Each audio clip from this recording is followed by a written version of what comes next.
श्री राम भक्त हनुमान 1948 में एक फिल्म आई थी, उसमें उन्होंने प्रभु श्री रामचंद्र जी की भूमिका निभाई थी।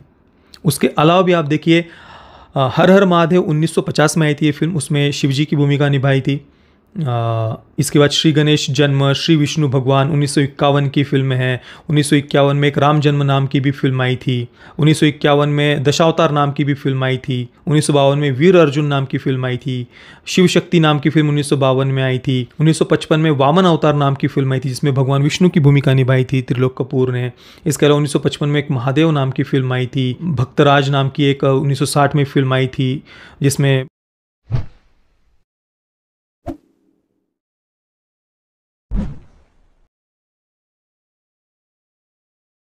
ओम नारायण नारायण नारायण नारायण।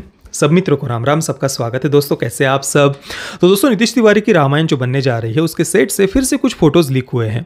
अभी 8-10 दिन पहले लारा दत्ता और अरुण गोविल जी के कुछ फोटोज़ लीक हुए थे। उन फोटोज़ में कुछ बाल कलाकार भी हमें दिख रहे थे। तो भगवान राम, लक्ष्मण, भरत, शत्रुघ्न, उनके बाल्यकाल के शायद वे कुछ सीन्स शूट कर रहे होंगे, या फर्स्ट लुक की टेस्टिंग वगैरह चल रही होगी, जो कुछ भी है।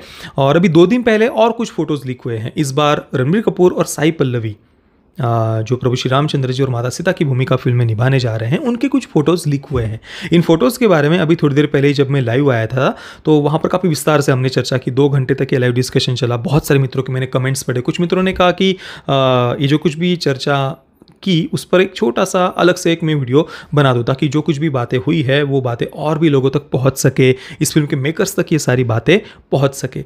तो मैंने 5 पॉइंट्स मैंने निकाल करके रखे हैं, जिन पर अभी हम एक एक करके चर्चा करने वाले हैं। सबसे महत्वपूर्ण जो पॉइंट है, मुद्दा है, वो सबसे अंत में, आखिर में मैं आपको बताने वाला हूं। तो वीडियो को आप अंत तक अवश्य देखना। और साथ में ही रणबीर कपूर, उनके परदादा त्रिलोक कपूर, उन्होंने भी कई सारी फिल्मों में प्रभु श्री रामचंद्र जी, भगवान विष्णु, भगवान शिव जी की भूमिका निभाई है। तो उन फिल्मों के बारे में भी थोड़ा सा हम चर्चा करने वाले हैं। उसके बारे में भी मुझे आप मित्रों से ही पता चला, बहुत सारी हम चर्चा करने वाले हैं। तो सबसे पहला पॉइंट, जब मैंने वो 2 दिन पहले फोटोज़ देखे रणबीर कपूर, साई पल्लवी, उनके, तो सबसे पहला ध्यान तो कपड़ों पर ही गया। जो वस्त्र हमें देखने को मिल रहे हैं, पता है सबसे पहली बात मेरे मन में क्या आई? एलिट सोसाइटी में त्यौहार मनाते समय कुछ सो कॉल्ड ट्रेडिशनल वेयर जो पहने जाते हैं ना, या फिर यूँ कहे कि कुछ फैशन ब्रांड्स वगैरह आपने देखे होंगे, जो पिछले 6-7 वर्षों में ज़्यादा जिनके एड्स वगैरह टीवी पर आपको देखने को मिले होंगे। क्या नाम है एक का, वो साब्य सूचिया वगैरह, पता नहीं ऐसा कुछ नाम है। और भी कुछ ऐसे ब्रांड्स वगैरह है जो त्योहारों पर उनके एड्स वगैरह आते हैं, या विवाह को लेकर भी कुछ एड्स आते हैं। उनमें सो कॉल्ड ट्रेडिशनल वेयर पारंपरिक वेशभूषा सो कॉल्ड उन्होंने तथाकथित पहनी हुई होती है। और वो उनके जो ट्रेडिशनल वेयर्स होते हैं, वो इतने मरियल से होते हैं, इतने डल होते हैं, उनकी तरफ देखने का ही मन नहीं करता। और वो जो एड्स भी होंगे ना, उनमें आप वो मॉडल्स वगैरह देखिए, इतने मुरझाए हुए चेहरे, डिप्रेस्ड रोतड़ू चेहरे बनाकर बैठे हुए होते हैं, बिल्कुल जैसे कुछ जान ही ना बची हो शरीर में।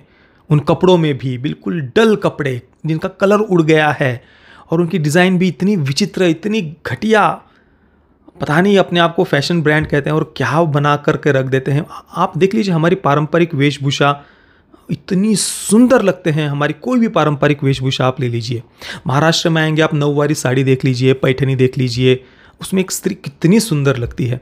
परंतु इनके ट्रेडिशनल वेयर्स अगर आप देखेंगे ना, वो तथाकथित सो कॉल्ड लहंगाज वगैरह, भाई इतने डल होते हैं, इतने क्रिंज वो एड्स भी होते हैं ना, आप एड्स वगैरह भी देखिए उनके।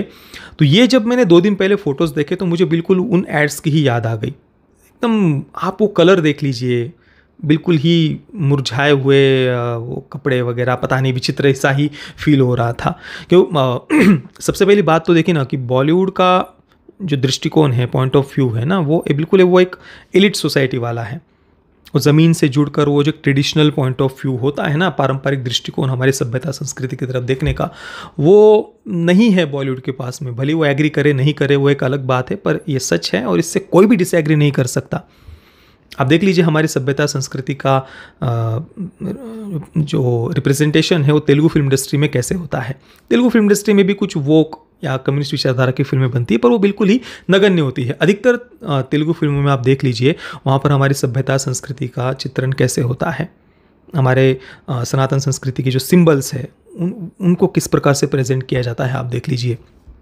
पर यहाँ पर आप देखेंगे तो बहुत ही विचित्र सा वही वो उन तथाकथित फैशन ब्रांड्स आजकल के जो पिछले 6-7 वर्षों में विशेषतः जिनके एड्स वगैरह अधिक आने लग गए हैं, और एड इंडस्ट्री पर भी वोक और लिबरल्स का कब्जा हमें देखने को मिल रहा है। उसी दृष्टिकोण से बड़े ही वोक एड्स भी आजकल हम देखते हैं। तो बिल्कुल वैसा ही फीलिंग मुझे उन कपड़ों की तरफ देख करके आई। ये तो पहला पॉइंट हो गया। और देखिए, मैं यहाँ पर कोई ज़बरदस्ती कुछ निगेटिविटी, नकारात्मकता करना है ऐसा बिल्कुल भी नहीं है। अब देखिए, फ़ोटोज़ आए हैं तो उनको देख करके जो फील हुआ वही कहेंगे ना। ज़बरदस्ती कुछ अच्छा कहना ये तो कहीं से भी सही नहीं है। और यहाँ पर जो कुछ सोशल मीडिया पर बातें हो रही हैं ना कि भाई बीफ को लेकर के रणबीर कपूर ने जो बात कही थी, या साई पल्लवी ने द कश्मीर फाइल्स के समय जो एक बहुत ही ज़्यादा घटिया ऐसी बात कही थी, कुछ फेक न्यूज़ को उन्होंने जो कश्मीरी हिंदुओं के जेनोसाइड के साथ में कंपेयर किया था, बहुत ही ज़्यादा निम्न स्तर का ऐसा वो वक्तव्य था, बहुत ही घटिया। पर उनको लेकर के मैं ये बातें नहीं कह रहा हूँ। मैं तो हमेशा से ही हमारे चैनल पर कहता आया हूँ कि भाई देखिए, बदलने का सबको अधिकार है। अगर कोई हृदय से अपनी गलतियों को सुधार कर या अपनी गलती मान कर जीवन में आगे बढ़ रहा है या बढ़ना चाहता है तो ठीक है, सबको बदलने का अधिकार है। अब वो हृदय से बदले हैं नहीं बदले हैं वो उनका हृदय जाने। अगर सच में बदले होंगे तो उसका पुण्य उन्हें मिलेगा, नहीं बदले होंगे तो वो भी, हर एक के कर्म अपने अपने साथ होते हैं, वो कोई बात ही नहीं है। तो उसको लेकर मैं चर्चा ही नहीं कर रहा कि उन्होंने पास्ट में क्या कहा है क्या नहीं कहा है, वो विषय ही यहाँ पर नहीं है। अभी जो फोटोज़ दिख रहे हैं, जो कुछ कास्टिंग वगैरह है, उसको लेकर के केवल मैं ये बातें कह रहा हूँ। और सबसे पहली बात जो कपड़ों को लेकर के मैंने कही, नहीं लग रहे भाई वो सही। मतलब क्या आप बना करके रख रहे हो, कैसे कलर है वो, इतने मुरझाए हुए क्यों लग रहे हैं वो सारे के सारे कलर्स वगैरह, कितनी अच्छी हमारी पारंपरिक वेशभूषा है। सबसे पहली बात तो ये। दूसरा, जनेऊ और तिलक, मेरा तो ध्यान ही नहीं गया। अभी मैं जब लाइव डिस्कशन में आया तो बहुत सारे मित्रों ने इसको लेकर के कमेंट्स किए कि जनेऊ नहीं दिख रहा, तिलक भी नहीं दिख रहा। और ये तो भाई मतलब पता नहीं मेरा ध्यान कैसे नहीं गया। सबसे पहली बात तो मुझे यही ध्यान देनी चाहिए थी, अरे कैसे, मतलब ये तो अक्षम्य अपराध होगा अगर वो जनेऊ नहीं दिखाते, तिलक नहीं। वैसे भी हिंदू सिंबल्स को लेकर जो घृणा है बॉलीवुड की, वो तो हम दशकों से देखते ही आ रहे हैं। पर यहाँ पर अभी भी अगर बॉलीवुड ये कर रहा है तो भाई ये तो बहुत बड़ा अपराध हो जाएगा।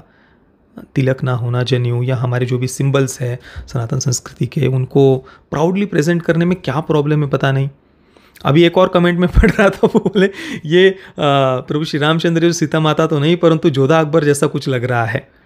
अब अगर आप वैसे ही दिखाएंगे तो लोग वही कमेंट करेंगे ना, भाई आप क्या उसमें कुछ दिख रहा है, श्रद्धा भाव भक्ति भाव कुछ भी नहीं दिख रहा भाई, वो कैसे आपने प्रेजेंट किया है, वो नहीं लग रहा सही वो बिल्कुल भी।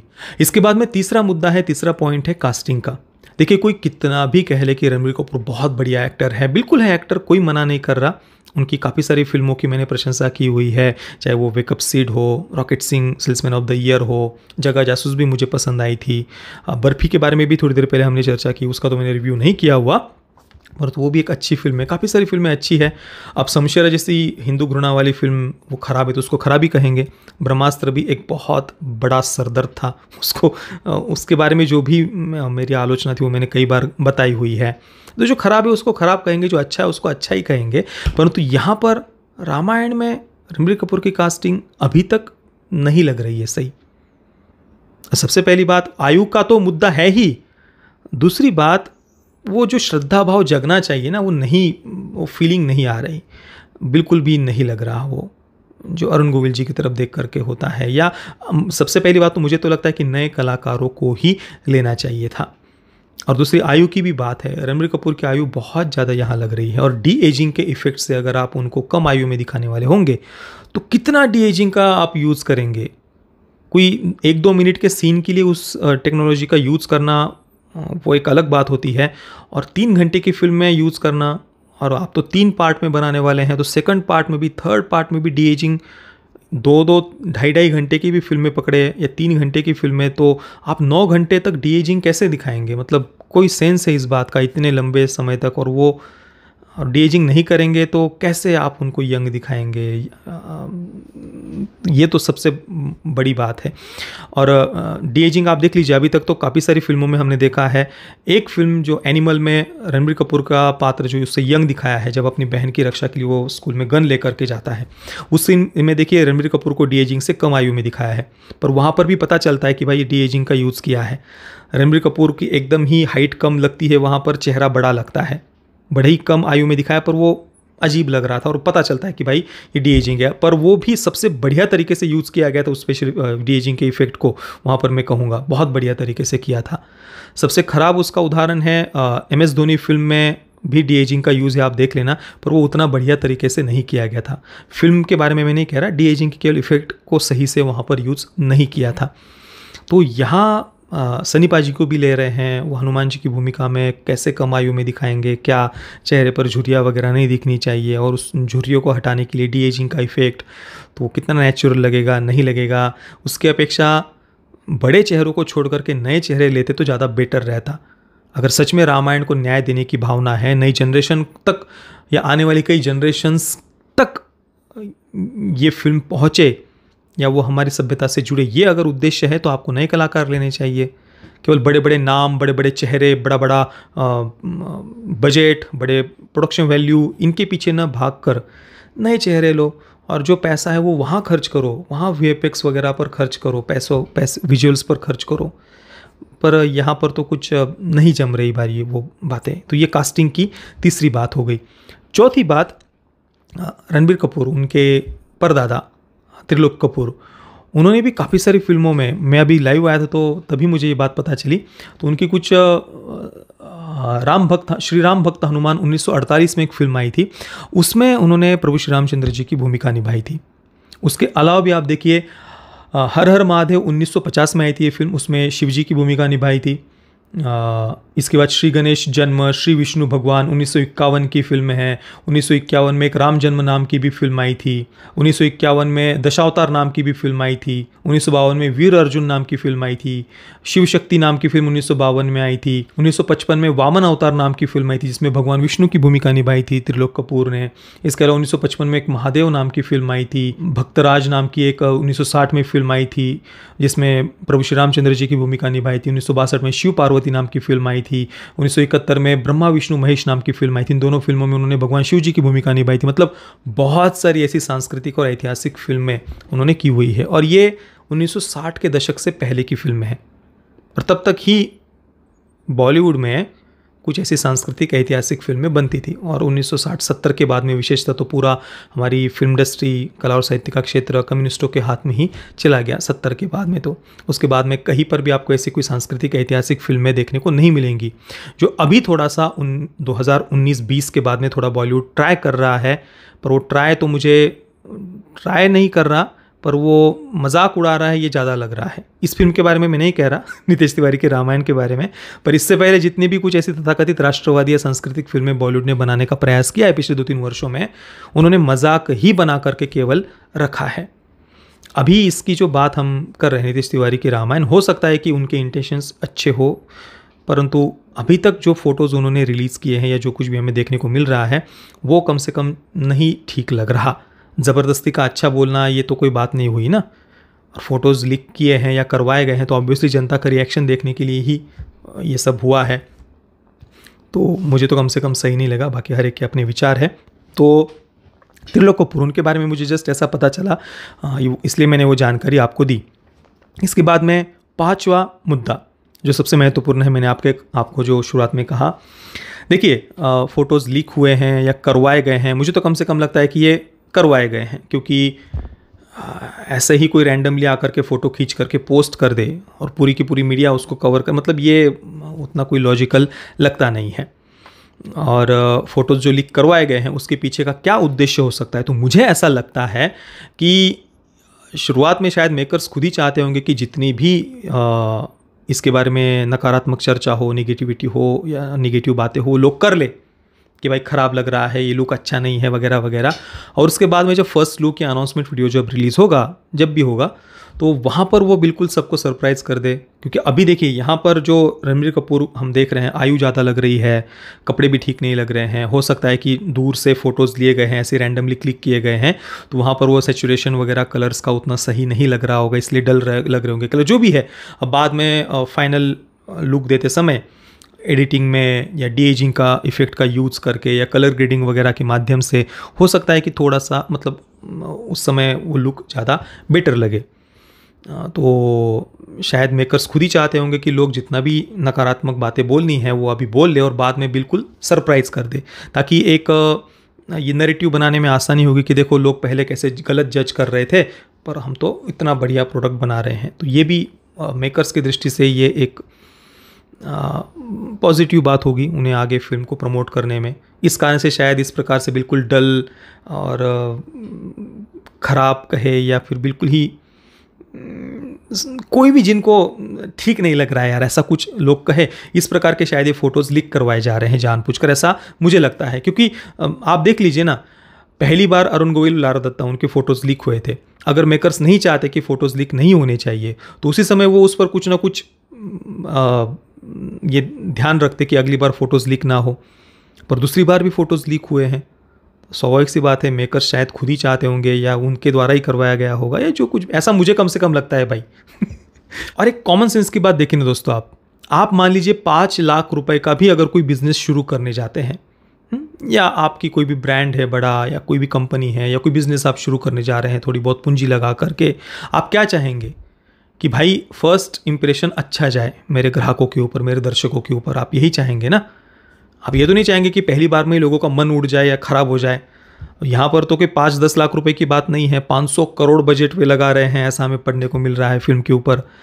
तो जब इतने पैसे वो लगाने जा रहे हैं तो वो ये तो नहीं चाहेंगे ना कि भाई पहला ही इंप्रेशन इतना ख़राब लोगों पर जाए, जो कि फ़ोटोज़ तो बिल्कुल डल लग रहे हैं, इसमें तो कोई संदेह ही नहीं है। तो इसलिए कारण से मुझे ऐसा लगता है कि शायद मेकर्स चाहते होंगे कि भाई लोगों को जितना कुछ नकारात्मक नेगेटिव बोलना है वो बोल ले, और उसके बाद में जो भी एडिटिंग, डी एजिंग या कलर ग्रेडिंग वगैरह करके बाद में एक थोड़ा ठीक ठाक या अच्छा ऐसा फर्स्ट लुक रिलीज़ कर दे, ताकि लोग खुद ही कहने लगे कि यार हम पहले तो बहुत गलत जज कर रहे थे और ये तो बहुत ज़्यादा बेटर लग रही है, आदिपुरुष से तो 1000 गुना ज़्यादा बेटर लग रही है। ऑब्वियसली आदिपुरुष में जो विजुअल्स वगैरह थे वो तो बहुत ही ज़्यादा खराब थे, मतलब वो तो एक इतिहास का सबसे बड़ा ब्लंडर हम कह सकते हो। कैसे हुआ पता नहीं, वो पता जो भी है उसके बारे में तो चर्चा करने का अर्थ नहीं है, परंतु ये मुझे कम से कम लग रहा है कि ऐसे शायद स्ट्रेटेजी हो सकती है मेकर्स की। क्या है क्या नहीं तो ईश्वर ही जाने।